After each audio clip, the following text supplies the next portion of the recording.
It is not looking good for Donald. How much longer will this last? Is it finally happening? Donald Trump is cognitively and physically declining before our eyes rapidly. And this past week, it got even worse, if it was even possible to get worse. And it did. Dr. Jonathan Reiner, a world-renowned cardiologist who had been an advisor to the White House for 3 decades, just came out with an op-ed for the New York Times this past week. And here's what it was called. I was Dick Cheney's cardiologist. Trump has not looked well, and we should know why. Now, Dr. Jonathan Reiner also discusses that Congress should invoke the 25th Amendment, and he reminds us all that in the 25th Amendment, it provides a mechanism where if the cabinet doesn't do its job, that Congress can step in and provide a process for invoking the 25th Amendment. And that's precisely what Jamie Raskin said that he will likely do when the Democrats take control of the House of Representatives. I'll talk about Dr. Jonathan Reiner's op-ed in just a moment. But in Iran, they clearly recognize Donald Trump's cognitive and physical decline. They're posting images like this. The reason for Trump's overly puffy pants has been identified, and they show this photo right here. Now, Iranian social media accounts are also posting Donald Trump's recent stop in Nassau County, where he gave a completely deranged speech where Trump claims that he wants to annex the Strait of Hormuz for the United States. And he started talking about how there are all these young little girls at the White House who thank him, all these beautiful young girls who say, please help me, Donald. It was a really sickening appearance that Donald Trump made in Nassau County.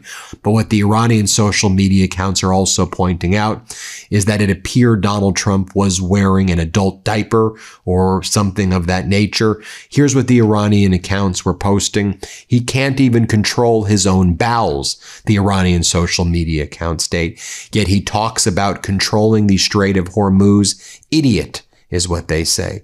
Here, let's play this clip.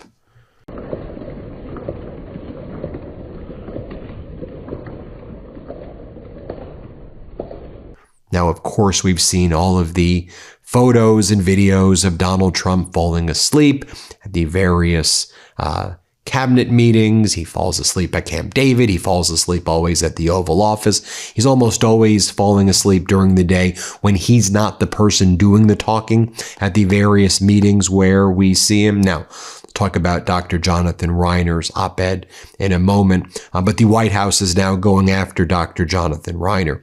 They say, this is the statement that was just issued from the White House. Jonathan Reiner is an asshat, engaging in armchair diagnosis for political purpose. He is a disgrace to the medical profession. The White House goes on to say, President Trump is the sharpest, most accessible, and energetic president in American history. Yeah, I think that that's not true. I think that y'all lie about everything. Let's take a look at Dr. Jonathan Reiner's op-ed here. It's called I Was Dick Cheney's Cardiologist, and Trump has not looked well, and we should know why. And it says the 25th Amendment to the Constitution allows for the best solution to Donald Trump's cognitive and physical decline. It permits Congress to establish a panel outside the executive branch to assess the health and fitness of the president. In April of this year, Representative Jamie Raskin introduced a bill to create a congressional commission that would do just that. Ideally, such a panel would be empowered to review data from a routine presidential physical examination, as well as assessments performed when medical concerns emerge. If such commissions were in place today, these are some of the medical questions it would clarify concerning Trump's health. The American people deserve answers to all of them. I'll tell you what he said in just a moment. But just to remind you, when you look at the 25th Amendment, the 25th Amendment provides for a process whereby Congress can create a path in order for the 25th Amendment to be invoked, that Congress creates a panel. If the cabinet doesn't do it, then Congress can provide its own recommendation in order to remove the president. The president would then have to transmit a letter saying that no, they have their faculties and they are able to serve in the presidency. And then Congress can then challenge that. And then it would require a 2/3 vote of both houses, which would be hard to do in the Senate. We'll see what the composition is in the House of Representatives. But nonetheless, this would provide a process whereby the House can conduct a formal 25th Amendment investigation in addition to impeachment investigations. And this world-renowned cardiologist, Dr. Jonathan Reiner, who again has been an advisor to the White Houses for 3 decades, other than the Trump regime White House, is saying that's precisely what needs to be done. So here was Dr. Jonathan Reiner talking to CNN the end of this week about precisely that. He said the president does not look well at all. Here, play this clip. I'm concerned when I watch the president, as you outlined. He's had multiple very visible ailments, and it's really not hard to see. He's one of the most photographed people ever to hold the office, maybe the most photographed person ever to hold the office of the presidency. He has these really obvious bruises on both hands that just will not go away. He's had really very severe swelling in his legs, and maybe most disturbingly to me, for the last several months, he has fallen asleep in the Oval Office and in other very public venues over and over and over again. And then if you just think about it, I don't want to play this clip of Donald Trump just because I just don't want to hear his voice right now. But I'll just read for you the transcript of what he said in Nassau County on Friday. Every day I come to the White House, people are thanking me. Thank you, sir. Thank you, sir. Thank you, sir. Now, these young, beautiful girls, these young, beautiful girls in the White House, they come in. Now, I'm not supposed to say beautiful, but what the hell?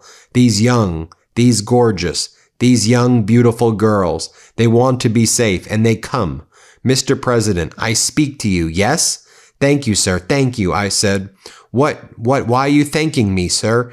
Because a year and a half ago, I was afraid to leave my apartment. I was afraid to open the door. And now I walk to the White House every morning and I have absolutely no fear. Thank you, sir. Now, Donald Trump's own former White House counsel, the main White House lawyer under Trump's first term, Ty Cobb, just said the following on Zetio. Play this clip.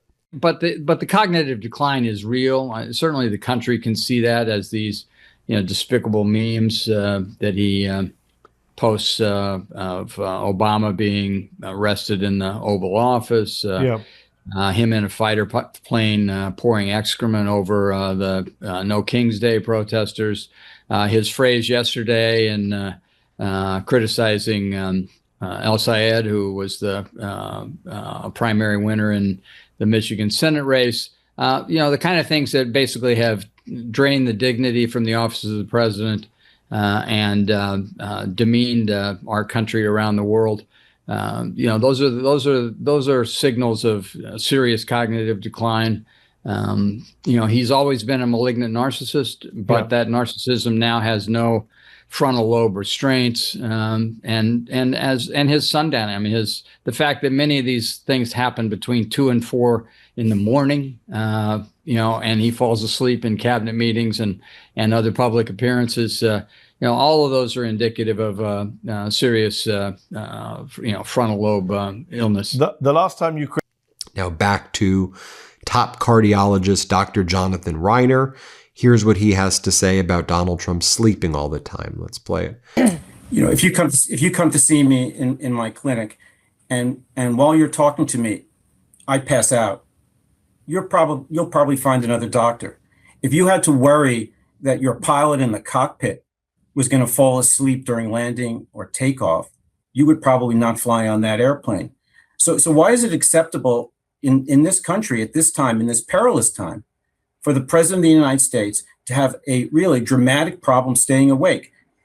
During the announcement this week of the executive order changing the vaccine policy in the United States, with Secretary Kennedy literally screaming next to him, speaking very loudly next to him, the president appeared to fall asleep. With the head of NIH on his other side speaking, right by his ear, the president appears to fall asleep. So there are a lot of things that can cause increased daytime somnolence in people. Probably the most common is sleep apnea. If the president has sleep apnea and it's been identified by his team, it's not being adequately treated. And it's just obvious that it's not being adequately treated, because if he is sitting at his desk and he is not speaking for 5 minutes, his eyes are closing. Yeah. He is not getting enough sleep, and he has to sleep. And untreated sleep apnea can lead to, really important cardiac issues. It can precipitate or worsen cognitive disorders. And we need the president of the United States to function effectively. And it's hard to see him doing that when he falls asleep really at a moment. And here's what he says about Donald Trump's swelling of his legs all of the time. Let's play this clip. So the issue there was last summer, these photographs surfaced of really obvious swelling in the president's legs. The problem was that 3 months earlier, during his first annual physical exam, his physician, Dr. Barbara Bella, documented that the president had no edema, no swelling in his legs. And then just a few months later, he now has massive swelling, which by definition would now be acute, since he didn't have it before. And that's a different diagnostic, concern. There are issues, there are cardiac issues, there are kidney issues that can cause that. The president's swelling has been described as chronic venous insufficiency, which is very common. And if he has that, I hope he has that, because that's really a benign issue that you see in older people. But if indeed he didn't have any swelling 3 months before, and now he has this, what appears to be sort of massive swelling of his legs, that's a much bigger concern. Yeah. But that has not been addressed, by the White House. Really, none of these issues have been adequately addressed. His bruising, his left hand isn't bruising from vigorous handshaking. His daytime somnolence, that was completely, omitted from the president's last physical exam. And it's an apparent finding. I mean, anyone who watches the president can see this. And it's distinctly not normal, but it's become normalized. Oh, the president is just asleep. Yeah. It's not normal. And it really needs to be addressed. It's like we're all sort of lobsters in boiling water, right? It's just sort of the bar of what would cause people to say there's an issue has changed, because we become sort of inured to it. Now, Rosie O'Donnell commented as well this week. Here's what she had to say. Let's play it. If you speak to doctors, and I speak to many doctors, they will tell you that they think he is most definitely suffering from chronic heart failure and dementia and maybe kidney disease. He's incontinent. He can't control his bowels, his urine. He's very, very ill. And I don't know that he's going to last till November to the elections that I believe he will try to prevent. I really do. And if you read Project 2025, nothing is out of the options for them. What they printed there was so harrowing, was so overwhelming, that I thought, if people don't pay attention to this, shame on them. We also heard from Democratic Governor J.B. Pritzker. Here's what Governor Pritzker told Aaron Parnas at the MeidasTouch Network and the Parnas Perspective. Let's play it. Do you believe, based on that the president is fit to command America's troops right now? When you say, is he fit to command? I mean, this is a person who clearly is having mental health challenges. I mean, you can see it every day when he sits there at that desk with, 20 people, 30 people around him talking to the press, because he can't apparently stand at a podium for a long period of time. This is somebody who says inane things, and you can't figure out why he's doing it from one moment to the next. And then he likes to talk about the dementia tests that he's taken, like he passed a dementia test. We should all celebrate. He passed a dementia test. He thinks it's some sort of IQ test. It isn't an IQ test. And all I can say is he's not passing the dementia test that all of us have for a president. He's not speaking rationally or acting rationally. So, I mean, I didn't want him to be president because I never thought that he was capable of being commander in chief. And I think he's proving it. I will also remind you that when Donald Trump was at that NATO summit, yes, the one where Donald Trump left Turkey, and we now find out that he was hiding in a catering container with Natalie Harp, ducking, crouching, because he was afraid that Iran was going to kill him. When Trump arrived That was Trump exiting. Let's not we all know that now. Let's not forget Trump's arrival and how President Erdogan of Turkey had to hold Donald Trump and show him where to walk. And we've seen this before. I've shown you the videos of the summit in Alaska with Putin where Trump couldn't walk straight. I showed you Trump with the Japanese prime minister. And I'll show you over here. This is with Turkey's President Erdogan. Here, play this clip.